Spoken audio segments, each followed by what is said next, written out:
Olá, eu sou Alessandra Morelli, sou médica oncologista e no nosso vídeo hoje nós vamos falar sobre a pesquisa clínica em oncologia.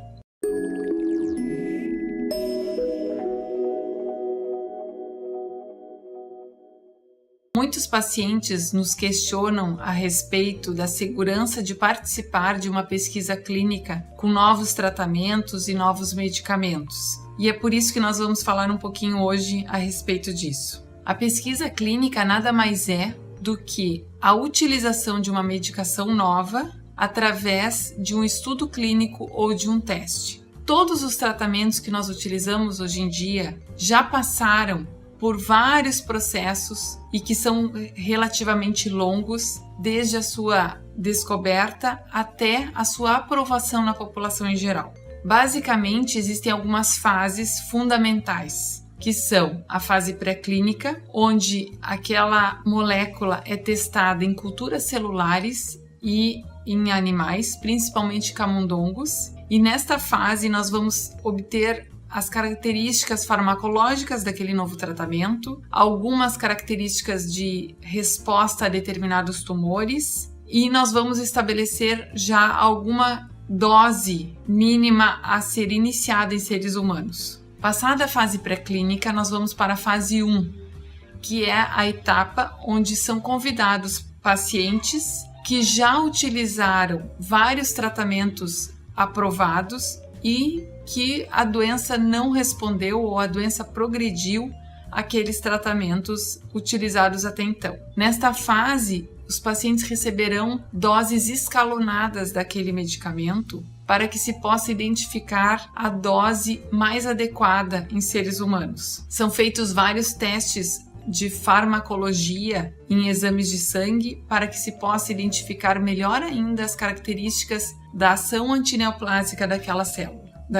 Daquele medicamento. Passada a fase 1, nós vamos para a fase 2, onde já se estabeleceu a dose adequada e onde pacientes, em geral, com as mesmas características, o mesmo tipo de tumor, serão convidados a participar desse estudo, que irá avaliar principalmente a resposta em determinada neoplasia e também irá avaliar a toxicidade daquele tratamento. No estudo de fase 2, estabelecido isso e aprovada a medicação nessa fase 2, iremos para a fase 3, onde nós iremos comparar o novo tratamento com o que já é estabelecido para aquela patologia até aquele momento. Em geral, os pacientes serão randomizados, ou seja, eles serão divididos em grupos, onde um grupo receberá o novo tratamento e outro grupo receberá o tratamento tradicional e eles serão comparados, tanto em termos de toxicidade, como também em termos de eficácia.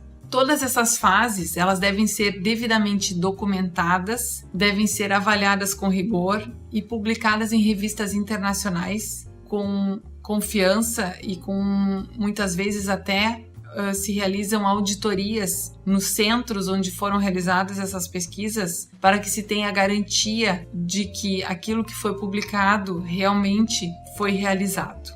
Mas a pesquisa clínica nem sempre foi assim e talvez por isso muitos pacientes hoje falem sobre seus receios e seus medos. Nos anos passados, e a gente sabe que já foram realizados experimentos abusivos em seres humanos, infelizmente. O próprio juramento de Hipócrates, que permeia a atividade médica, ele fala muito do sigilo médico e da beneficência ao paciente, mas ele fala muito pouco da autonomia do paciente, que é fundamental no processo de pesquisa clínica. O termo de consentimento livre e esclarecido atualmente é uma regra básica em todos os estudos clínicos. O termo de consentimento nada mais é do que um contrato onde o paciente deve ler e deve entender o que está escrito ali. Neste contrato constam todos os potenciais benefícios e os potenciais riscos da participação nesse estudo clínico. O paciente deve esclarecer as suas dúvidas a respeito desse processo com um médico investigador.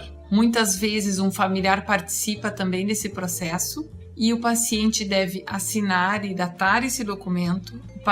O médico também deve assinar e datar. o paciente retém uma cópia deste documento e leva consigo, e a outra cópia fica retida e arquivada no centro de pesquisa. Por que da importância desse termo de consentimento? Em virtude exatamente da autonomia do paciente de ter a liberdade de decidir se tem interesse em participar ou não de uma pesquisa clínica. A data de 9 de dezembro de 1946 é uma data muito marcante na ciência, porque foi nessa data que aconteceu o julgamento de Nuremberg. Nesse julgamento foram julgadas 23 pessoas que cometeram crimes durante a Segunda Guerra Mundial contra seres humanos, realizando experimentos abusivos. Desses 23 indivíduos, 20 eram médicos. E desse julgamento, que foi o primeiro dos 12 julgamentos da Segunda Guerra Mundial, desse julgamento surgiu o Código de Nuremberg, que são 10 regras fundamentais para a realização de pesquisa em seres humanos. Nestas 10 regras fundamentais constam a necessidade do termo de consentimento, a liberdade do paciente de entrar e sair de um estudo clínico a qualquer momento que desejar, principalmente de sair do estudo clínico, a beneficência do paciente e ao cuidado que se deve ter para que aquele paciente, que aqueles seres humanos que estão participando de determinada pesquisa não sejam submetidos a riscos desnecessários, a risco de morte, a risco de invalidez. E que aquela pesquisa ela deve ser baseada em uma experimentação prévia, em laboratório, principalmente em animais, e que o questionamento daquela pesquisa deve ser um questionamento real, deve-se ter uma razão, uma justificativa real e bem fundamentada para a realização daquele projeto de pesquisa. Entretanto, o Código de Nuremberg, que foi fundamental nesse processo de desenvolvimento da pesquisa clínica, ele só foi colocado em prática nos anos 60 e 70. E em 1964, na cidade de Helsinki, na Finlândia, durante uma conferência da Associação Médica Mundial, o Código de Nuremberg foi revisado e, apesar de todo o cuidado que se teve, se identificaram ainda falhas no Código de Nuremberg. E neste encontro se desenvolveu, se escreveu a Declaração de Helsinki, que hoje é fundamental e é a base das regras de toda a pesquisa em seres humanos realizada nacional e internacionalmente. A Declaração de Helsinki ela já foi revisada várias vezes e já foi modificada 2 vezes. A última revisão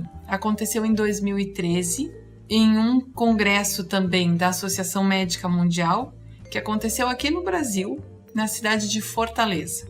Você pode ter acesso à Declaração de Helsinki no link abaixo que nós colocamos, caso você tenha interesse de ler e entender melhor sobre essas regras tão fundamentais que norteiam hoje a pesquisa clínica em seres humanos. Eu espero ter ajudado vocês a entender um pouquinho mais sobre o processo da pesquisa clínica em seres humanos e agradeço a audiência e até a próxima.